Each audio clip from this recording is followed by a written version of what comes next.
Welcome back to the MetaStellar channel. I'm Fallon Clark, book coach, editor, and writer, and I'm here to bring you the writing advice of the week. Your book is a conversation. What do you want to say to your reader? Writing a book allows you to have a conversation with a reader you'll never meet. I mean, sure, it's a one-sided conversation, and you must guess at the reader's possible reactions, questions, and confusion points, but a book is a conversation nonetheless. That's one reason I love to work with authors whose books speak messages of inspiration, aspiration, and achievement. I choose to fill my conversational cup with story content that brings me joy, wonder, hope, and contentment. And I'm not alone in gravitating toward hopeful reads. Many other book coaches, editors, and readers like hope.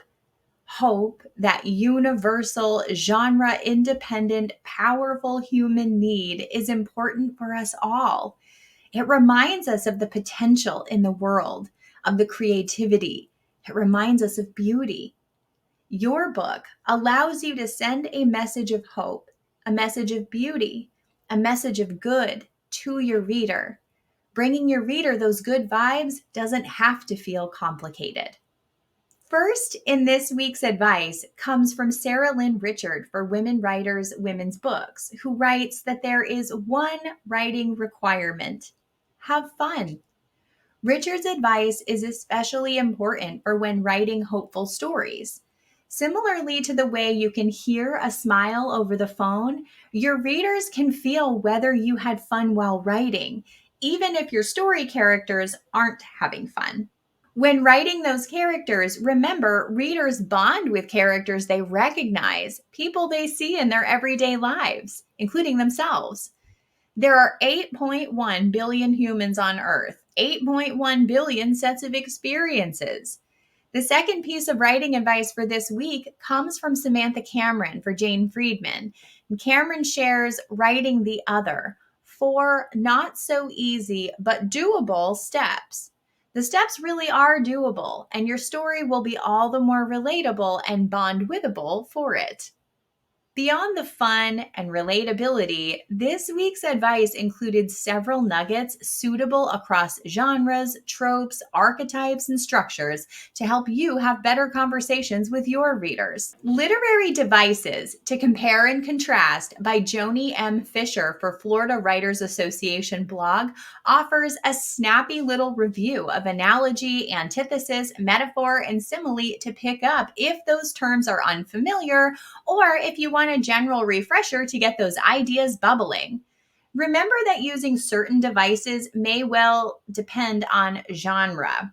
The word dog, for example, when used metaphorically in a contemporary romance novel, likely has a different meaning than it does in a sci-fi story set on a planet inhabited by intelligent dogmen.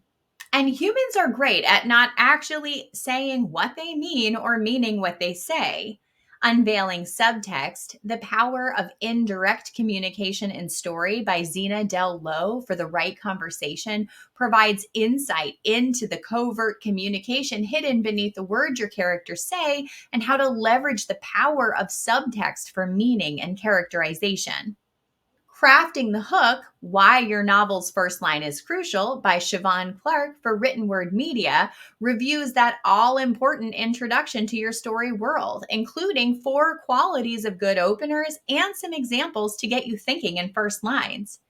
Voice is a big part of that opening hook, so don't be afraid to really dig into character to deliver it. Lucy V. Hay for Bang to Write says, you have to invest in craft, not theme, in her article, Why Obsessing Over Theme Will Make You Ruin Your Story, in what may be my favorite quote of the week. Theme comes from the reader's interpretation of your story. So let the story lead them to the themes most relevant to them rather than trying to force theme. Editing Mastery, Strategies for a Comprehensive Self-Edit by Lee Schulman walks through a practical strategy for self-editing that includes all the basics, including pulling in early readers and celebrating your progress along the way. And remember that the craft is in drafts. So move methodically and take the time you need for re envisioning and editing your story. When you have fun with your writing, take the time to research and craft characters that read like real people and focus on the conversation your book has with your reader. You're on your way to creating an enjoyable reading experience. So, what do you want to say? And what do you hope your reader will say back? Maria collects more advice links each week than I can possibly share in a single writing advice video. So be sure to check out the overflow in the text article if you need something I didn't include this week. And I'd love to hear your thoughts on this week's advice. If there was something that resonated with you, something that you had questions about, something you didn't like, or something you want to push back against, let me know by leaving a comment below. Happy writing. Hi, this is Maria Korolov, MetaStellar's editor-in-chief, with a quick announcement for people who love speculative fiction. We are serializing the novel Gods and Monsters. We started earlier this year, and it's an awesome tour de force about vampires, 1980s San Francisco, and the meaning of fate. You can watch one of our editors interview the author, E.E. King, about this book, and also watch the first installment read by the author herself. In fact, we're publishing the entire book for free, both on our website and on this YouTube channel. Subscribe if you don't want to miss anything. All the links will be in the description box below. Thank you for being part of our community. We love you and happy writing. And we should have the cards for those 2 videos that I mentioned coming up here. Thanks, everybody. Bye-bye.